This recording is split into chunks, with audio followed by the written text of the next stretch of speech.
Hey guys, how's it going, and welcome back to a brand new video on the channel. Now today we react to Season 1, Episode 13 of The Ricky Gervais Show, and I believe this is the last episode of the series, so hopefully they go out on a bang. I know they've got Season 2 and 3 which we will get onto, but this is the last episode of Season 1, so I'm hoping for great stuff. You know, it's been an incredible series, and you know, I have really enjoyed reacting to it for you guys, and yeah, I'm going to add some of my own monkey news in the middle as well, you know, spice up the episode a bit. But yeah, this is the last episode of the season, guys, and let's hope it's a good one. So yeah, and if you guys are new around here, please like, subscribe. Let's get into the video.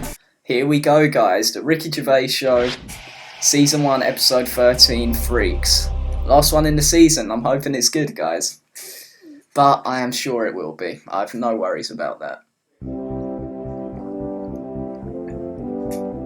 For the past few years, Ricky Gervais, Stephen Merchant, and Carl Pilkington have been meeting regularly for a series of pointless conversations. And they always are pointless conversations. Is that all right? Hello and welcome to the Ricky Gervais Show with me, Ricky Gervais, Stephen Merchant. Hello. And the little round-headed buffoon that is Carl Pilkington. All right.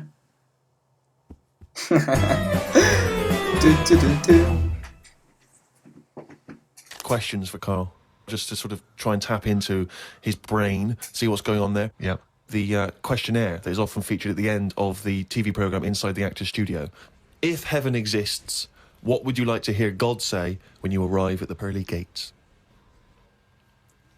Is that how it works? Oh. No, what do you mean? What's the question? Well, I don't know. Do you hear so many other things that you have to go through other gates? I can't imagine him being on the door, is what I'm saying. If he owns a place, what's he doing there? He can put anyone on it. It's St. Peter, isn't it, who's normally minding the gates, famously? Right, so it's him asking me. OK, well, let's say it's St. Peter. No. You go through the gate. Peter goes, oh, you're expected. He's got an appointment. We're going through the God. Go through a few doors. Go up top floor. Right, past the executive washroom into his big office. Here we go. That overlooks the universe. So what? So you've gone in to see God. It's an audience with God. You've died. You've gone to heaven. And what would you like God to say to you at that point? The very first thing. Here we go. Probably just say, you've done well and that in your life. You never did anybody any harm. So welcome to heaven. Any problems, give us a shout. You know, here's a little layout of like a, like a little map, kind of like. I love this. This is a great answer. And my favourite one is you never did anyone any harm. That's great. That's a brilliant thing for God to say. Yeah. So hang on, he's giving you a little map. So he's giving you a little map of the area. Map, it's and big. he'll sort of say, this is where you go for this is where you go for that. I'd probably ask him about the ghost situation. I'd say, am I now a ghost then? Or is this just like another planet that I've come onto? Right. I don't know if he'd answer that. I don't know if he'd be sort of a bit cagey. Yeah. A little bit like, well, I don't want to panic you and stuff. Yeah. I'd say, play it easy from the start. Is it right that I can see past family and that? Because to be honest, I'd probably prefer to stay away. No, that's fair enough. It might be quite emotional. He doesn't even want to. No, but because the thing is, if you've done amazing. I've done all that in this life, so it's about moving on to another life and meeting different people, isn't it? Yeah. Otherwise, what's the point? It's just like the same all over again, but everywhere's white. I mean, I don't know if it is like Do this. you think God would like this podcast? Well, I suppose it just kills half an hour, doesn't it? Well, yeah, but time's not a problem for him, is it? Yeah, it is, because he lives for ages, so he needs loads of filler. I bet he's, doing stuff that he's just like, I'm not really into this, but it's something to do, isn't it? Sudoku and stuff. Maybe, who knows? But Who I knows? think there'll be just as many problems up there as there is here, because at least people are leaving here, whereas up there, that's the thing that I'd be worried about the most, actually, that it's really crowded. Because it's years and years of dead people, isn't it? London does me head in. Yeah. Up there, it's going to be well busier than that. I mean, would it be, though? I mean... What about teenagers, and do you feel that life was better in, say, the 1950s? I don't know, I wasn't around. So but you understand what it was like in those days? You've seen Happy Days. I don't know, people always say, don't they? Old people always say, it's a better life in the 50s. And it's like, yeah, it was for them. Of course it was for them. They're old now. Being old isn't great, is it? So you're just happy with your lot. I suppose I was happiest in about 1984. Right. Specific year. Why? Why was that? It's just I was free and happy. Do you know How what I mean? old were you? I don't know. 22. He's just counting on his fingers now. 12. Right, okay. And it Okay. was just good. So the happiest days of your life were between the age of 12 and 13. I mean, yeah, it was good. in theory, I had the why world not? ahead of me. That seems like a good enough age Little range. did you know your hair was going to fall out and you were going to whinge every minute of the day. I had my bike. I like messing about my bike. You had your mates. I had a pet magpie. So you were probably the teenager that you eventually hate. Probably. Were you a good lad, law-abiding? I wasn't bad. I just sort of, just potted about. I mean, when people talk You about went to what the was on the toffee telly shop. back then, I don't have that much memory of it because I was always out. I was always playing out. What were you doing when you were out? Just playing about, just like on a bike or... Just riding in a circle endlessly Tell through ya. blizzard. Well, that's what you do as a rain, kid. You hail. just do I stuff never seemed to endlessly, be in. I yeah. was always... When everyone always goes, where were you when Band Aid was happening? I was always out on my bike. And everything was Like like... you and McGregor.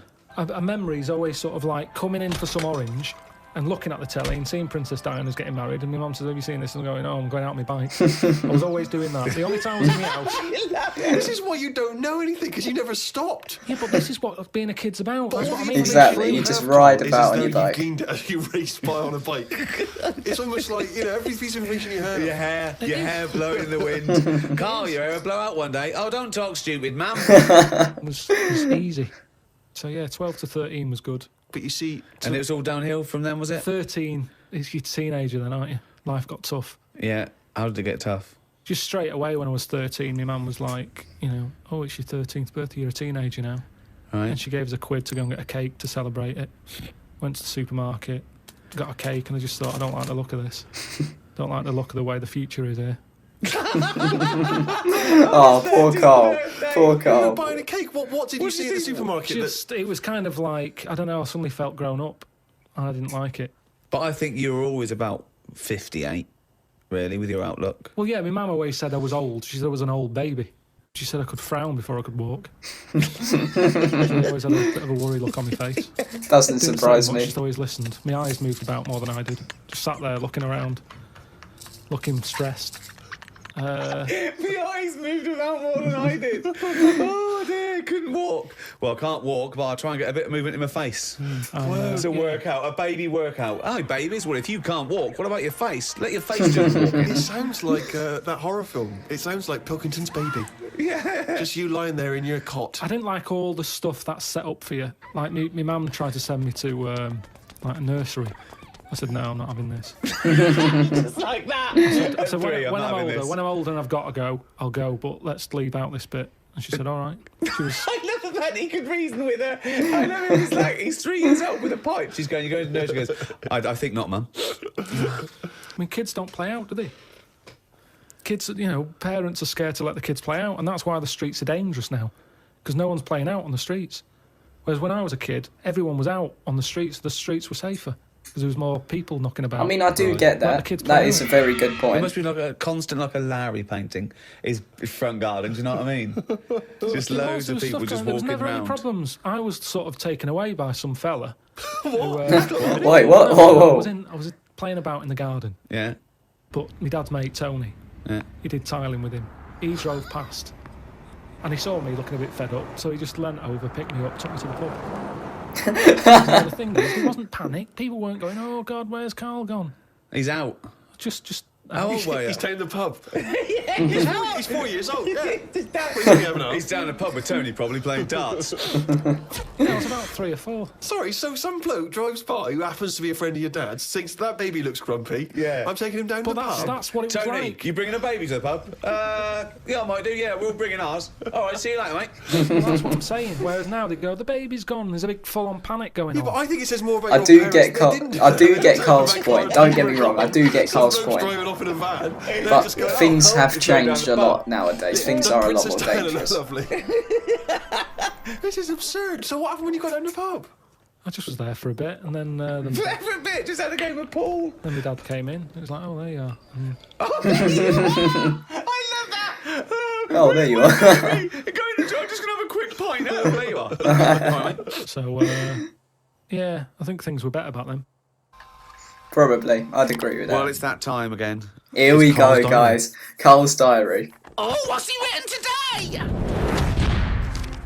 Do, do, do. Told Suzanne that I had read that we will have spoken to aliens by the year 2025. Ricky once told me that if a lion could speak English, it still couldn't have a good chat with us because its life is different to ours. If that's true, we've got no chance with an alien. I'd be worried that an alien could read my mind. I had that problem once years ago, when I worked in a studio making cassettes. Some mind-reading woman was having some cassettes made. She waited while I did them. She had a small dog. I knew she was trying to read my mind, so I just thought about the dog.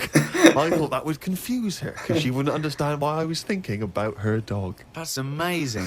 So, firstly, how did you know she was a mind-reading woman? Everybody who came in having cassettes done, you'd find out about what the job is. So, you know, if it's a band or whatever, it might be a police station needing blank cassettes to interview people. Yeah. And she had them to sort of use during a thing where they do mind reading and I stuff. see, so he knew from the start. Recording of it. Yep. And she was just there and she was staring at me like that, just looking over. And the dog was sort of looking worried, and they pick up vibes, don't they? No. They do. And why was Were they looking... I'm not being funny. Were they looking at the roundness of your head, do you They think? were just looking at me, and I was sort of panicking a bit. And the more that I was thinking she's reading my mind, I was thinking she knows that I know that she's reading my mind. So I just stopped thinking about her reading my mind, thought about the dog. What were you thinking about the dog? I think that's a good tactic. He remembers what he was thinking. No, just so she thought, oh, hang on a minute, it's not his mind, it's the dog's mind I'm picking up. Very clever She'd tactic. go, oh no, I'm getting it all tangled up. I've got a cross line here. I met up with my mate Laurie. He said he was in a pub at the weekend and saw a bloke whose hands were on the wrong arms. Well, he had his left hand on his right arm and the right hand on the left arm. I don't think this would be a problem if he's been like that from an early age. When I was in Ripley's in LA, I That's saw a bloke strange. whose head was on back to front. That's more annoying, innit, than your hands. Innit? Now then, would you walk? How would you walk? Would you be walking backwards, Carl, so that you could walk? So you're basically walking forwards. I reckon I'd walk sideways so nobody would sort of tell the difference. Yes, They'd just look like... that is the best way to do it. I like your logic, Carl. I like your style. It again, it's thought through. Ah. Got home and read in a magazine. There was a story about a baby that was born that looked like a frog. What magazine's this? That made the news. That was in a proper newspaper in the end. It didn't really have a neck or top half of its head. It would look all right if it always wore a scarf and a hat.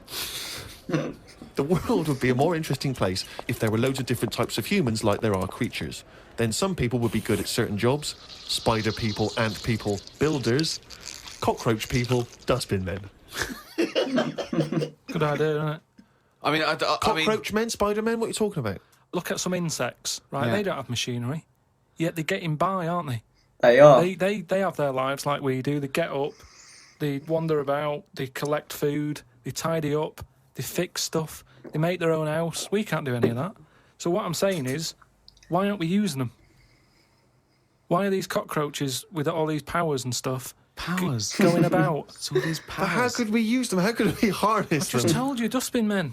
Or whatever that No, was. you said that if they were also men, if they were cockroach men, we could use them. You've left a big bit out, but when that 1-inch cockroach becomes a 6-foot bloke wearing a jacket. It's just that we always use insects for like a bit of fun. You see flea circuses and all that, which is all very well, but I don't think it's getting the most out of them.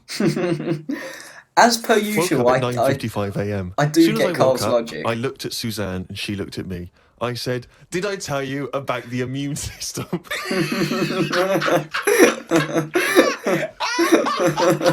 Suzanne started laughing. I said, "It's amazing." She said, "Not now."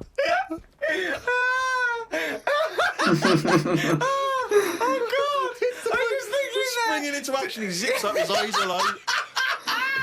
Did I tell you about the immune system? I mean, shut up, Carl. Oh, God. Oh, fucking hell. Right, guys, we're going to pause it there because I'm going to now interject with some of my own monkey news. So let's roll the clip. Oh, chimpanzee dive. So, cast your minds back to about 2012, 8 years ago. So this is me younger, I was about 13 at the time. So this is me, I'm on my own, I'm on a train going up to London. And now, I'm sitting there on the train, and this wasn't a fast train or anything. This train was just going abnormally quick from the way that it usually should. Usually it goes along slowly and pulls into the stops. But this train was just zooming along and zooming past all of the stops. There was no one at all. These people were waiting at the stops, but the train was just going straight past them. And I was supposed to meet my friend at one of the train stops, but it just went straight past his stop. So obviously everyone on the train is confused and a little bit annoyed because they wanted to get off before London. Obviously they wanted to get off at the other stops. So there's a bit of a outrage going on, but no one wanted to speak to the driver. And me being a young little 13-year-old, I was like, you know what, who cares, let's go for it. So I go up to the driver's door and I knock on it, because at the front of the train there's this driver's door, and this woman walks out who was dressed as if she's a steward, like a stewardess, giving out the snacks on the train and everything. And I'm like, I want to speak to the driver, please. And she's like, look, I know there's a problem going on. It's the driver's first day on the job, you need to give him a break. So I walk back, I explain that to everyone, and they're like, no, we're not happy with that, we want to speak to the driver. So I walk back up and I say to the woman, no, we want to speak to the driver. And she's like, no, you can't, it's his first day on the job. And then I sort of see a gap opening, so me being very little, I slide in between this woman's legs and I get into the driver's compartment, spin the chair around, and you've probably guessed it, there's a little monkey sitting there driving the train. So me, horrified, I start walking back to everyone. I say, I've had a word with the driver, so nothing I can do. Really big geezer. You don't want to mess about with him. And they're like, oh, all right. So the train goes on to London. I get off, and yeah, it's a story which which I've been living with all this time. So yeah, that's basically what my monkey news was this week. Let's get back into the video. Here we go, guys. Let's give them a list. Top 5 something. What are you interested in? Are you interested in news, sport, TV, cars, movies, style? I mean, I'm into weird stuff, but it seems a bit tight to stick them in a list. What, like what? Well, like, sort of freaky people and that. I've got that freak book. But I don't know if they'd be happy if I call one of them and said, good news, you're at number 1 because you've got 4 legs or whatever. I don't know. Do you know what I mean? Okay, then this is the Carl Pilkington top 5 freaks. Here we go. Number 5. Probably something not too good at number 5, but it's still interesting. Lighthouse Man. Who's that? Lighthouse Man? What's Lighthouse Man? It's a fella with a hole in his head. And what he does, rather than moan about it, sticks a candle in it. Shut up. What are you talking about? Sticks a candle What are in you it. talking about? Where is the I hole? bet he didn't call himself Lighthouse Man, did he? No, he it's just didn't. what he got nicknamed. He had this hole. Doctors were like, there's nothing we can do, can't fill it. Thought, what can I do with it? And it was of the days when there was no electric and that. You had to walk about with a candle. So hang on a minute. I can have Got a the little candle holder here. Stuck a candle in it and he just got nicknamed the Lighthouse Man. Absolute bollock. So again, Absolute rubbish. It's not that amazing, but I like the way he was sort of energy efficient. So was it in his forehead? No, on the very top of his head. That's perfect. You don't want it in the forehead, Steve. You'd have to walk back with That'd your be neck ridiculous. cricked. So he was like a kind of human jack-o'-lantern. He's a Lighthouse Man. What did you Absolute say? rubbish. Yeah. The candle would have Down the melted Lighthouse down. Man. So The yeah, wax would he's have put it melted. at number 5. Wow, that's at number 5, Steve. Number 4. Here we go. What about Pig-Faced Woman of Manchester Square? Again, you're getting what it says in the tin there, aren't you? Yeah, It's Hubby. just this woman who had a face like a pig. And the rumour was Yeah. that it wasn't a woman. Someone It said was it actually a hair and pig. shaved it. That's what Was I've this heard. someone? Was this someone you saw? Or No, that you no, just read this about? is going back. This is years ago. This is years and years ago. Yeah. When there was loads of like weird looking people. I mean, the fact that it's Pig-Faced Woman of Manchester Square Yeah. says that there might have been one in Piccadilly Circus. yeah, whatever. So there was a lot more of them knocking about back then. Let's assume Right. that it was a woman, and the first one, the Lighthouse fellow, he's a human. Do you think people would object because of their disfigurement, deformity, a bit like being called freaks? Do you think? Well, it gave them a purpose back then. See, if you were a freak years ago, there was work for you. You'd have these circus things. Now, if you've got a funny head, you're on the dole. Number 3? Very Lighthouse true. Man. Right. Stick him at number 3. He's Number 3. Oh, was that who surely he the met most in, famous freak ever to have lived. was isn't that he? who he he's met the one in who got me India? into it. Right. Yeah. Sure. He's sort of entry-level freak. Yeah. A gateway freak. Everyone is aware of him. If the Elephant Man still existed, right, and you got the opportunity to meet him, and you walked in, a couple of questions. 1, what would your first reaction be? And 2, what would you say to him? What would your first question be?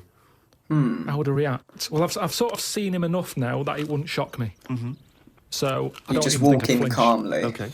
calmly. I mean, like I said when I first saw you, that was a bit weird. But now look, I can look at you. I don't double take or anything. What would I say to him though? What? I'd probably say, where do you get that at to fit you? You always had that on. Where do you get that from? I mean, why not? That sort of flat cap that he's got. Yeah, that one. Really. So yeah, I'd have him. So he's at number 3. Right. Elephant Man number 3. I can't wait for 2 and 1. Right, okay, number Well, I know 2. what my number 1 is. It's just number 2 now.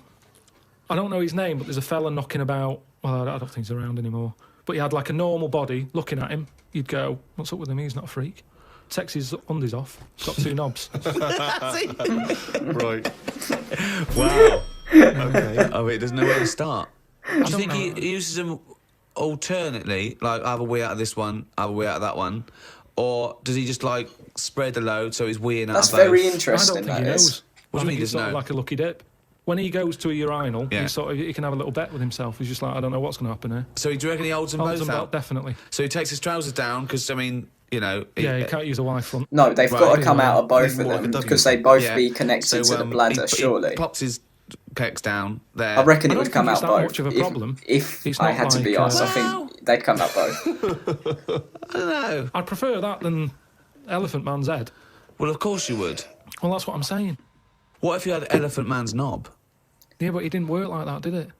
That's the thing. They said he had the body of an elephant, but that's the only thing that wasn't of an elephant standard. His knob was Right, wrong. okay. Whereas with this fella, it's the other way around. Everything normal. Take the pants off. Oh, well, what's going on here? But why would you ever That's take his pants off? insane. Well, I wouldn't. I'm just saying if... But why? I don't know why you'd be in a situation with this man with 2 knobs standing there with his pants on, and you go pop your pants off. You're not a doctor. No, I say if I'm waiting in a cubicle and he's there. For what? Sure, you're waiting in the cubicle and he I'm comes in. I'm waiting to have a wee at a cubicle. Oh, He's in the taking 2 toilet. urinals up. You don't need them both, do you? He goes, well, actually, Oh, have a look at this. right. 2 knobs. See, I didn't see him at 2 urinals. I saw him at 1. Maybe them. Yeah, pointing I inwards. saw him at one. If you had that, and say the first time that you met Suzanne, would you mention that straight up? Would you say, right, before this goes any further, I've got something to show you? Well, let's see. Tell me exactly what you would say. You had normal head then, didn't you? I had the same head, yeah. Yeah, but it had like hair coming out of it, didn't it? And sort Yeah, of like, yeah, but she also had a smaller arse back then as well, so I think we've both been done. Anyway, we need to get to number 1. Here we Number go. one. okay, it is. It's Pillow Man. Oh yeah. Pillow Man. Pillow okay, Man. now explain for those that don't know who he was. He's a fella with no arms and legs, just a head, and Right. no body. That makes Nicknamed sense. Pillow Man. Yeah. Well, why is he your favourite? Just because he's amazing. Just the way he just got on with his life. He used to light a cig, just using his lips and his tongue and that. Oh, I've And seen not this. It's Impossible. fully lit, he'd buy like Impossible. yeah, it's in the film Freaks, isn't it? Yeah. And he He had a rolls shave it. as well. Yeah, that's right. Yeah. How did he Do you have a think shave? he used to do it? He used to get it in his mouth, and I don't How? know. Jesus. It's amazing. Did he have a knob? I think he did because he had some kids. What? What? Yeah, he had kids. He was an all right looking fella. He wasn't odd looking. It's just that Sorry? he looked like Samuel L. Jackson. Imagine him with no arms and legs. Right. That's odd, though, isn't it? Really? It's weird. That is but You've got interesting, to give guys. it to him. You know, I mean, he's there rolling his own. He's pretty cool looking. I just want to say to people, it's no. You say it looks cool, to, with no arms, no legs to smoke, but don't forget that smoking can stunt your growth. Yeah. Of course. Of course. Yeah, remember, he was on like this circus freak show thing with Yeah. like a bearded woman, Yeah. right? Which isn't really a freak, is it? She's going to have a shave. Have a shave, you're not a freak anymore. Yeah. A bearded woman, compared to a fella who's got no arms and legs, a bearded woman, get out. But there was like a fella with no bottom half to his body, called Johnny Eck, was his name. So, when you're knocking about with that crowd, you're going to get a bit. You're going to get a bit. So, yeah, he had kids and they were all normal kids. They had all the limbs. Did his and wife everything. had arms and legs? Never saw his wife. Never saw his wife. I think He was probably ashamed of her. She was a bit of a freak. for someone like him, you'd think he'd just give up, wouldn't you? You think, forget it. What sort of life is it? Yeah. I'm like a Mexican jumping bean. It's not worth living. But he just got on with it. Yeah, I mean, he so I was shaved, persevered I don't even bother and he having a powered shave. through. Good on the Nor man. did the Good bearded on the lady. man. Lazy fucking bitch. So that's why I've put him at my number one position. It's just amazing, isn't it? The human, how whatever you dealt, some people just get on with it. Yeah. Yeah. So yeah, the Pillow Man, or Draft Excluder, as I prefer to call him. There you go. Draft excluder. Oh, that's good. That is good. Now, me and Steve are a couple of big shots. We do this for a laugh, but this is Carl Pilkington's only source of income. This is what you do now, isn't it? This is my full-time job. Yeah. What do you think of that? Is It this depresses me. Why? This isn't what I ever wanted. Because I haven't got a purpose, have I? I'm sat here talking about the Pillow Man. If it weren't for him, I'd have nothing to say. Yeah, but his purpose is It just depresses entertaining me people. that I just wish I had a job where I felt like I was needed. And I don't feel needed. You're definitely It's not a needed in proper this, job. pal. We need You're you. definitely Well, I needed. know. We need you for But- money for old road. I know, but this isn't. I wanted something that when you die and that, if it's you get up to the gates, whatever, and they say, "What have you done?" And then I'm looking worried, thinking, "Is the Pillow Man about?" Oh, that's good, guys. That's really good. Right. So that's the end of season 1, I'm guessing. Let me just quickly go through and see if there's any opinions I have on anything.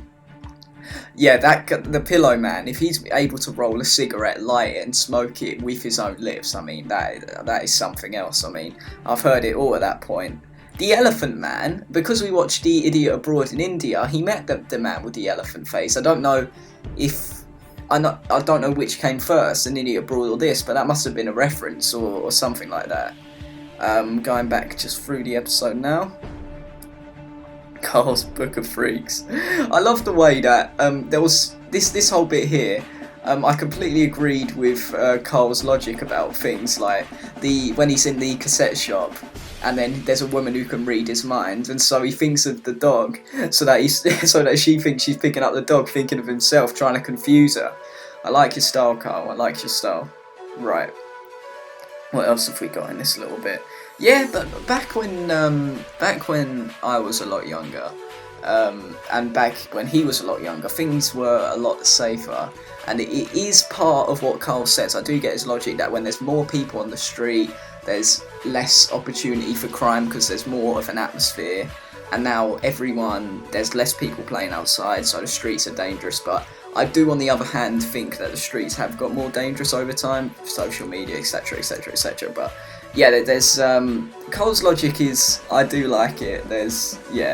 Things were quite good back then, and yeah, going to heaven when he said, I think it might be busy, like, would it be too busy? Like, I don't even know, but we'll just have to see, guys. But yeah, nevertheless, I hope you guys enjoyed me reacting to this first season of The Ricky Gervais Show. I will be getting on to season 2 as soon as I can, pretty much. And yeah, thank you guys so much for watching it with me. And if you enjoyed, hit that like button, hit that subscribe button, and I'll see you guys tomorrow.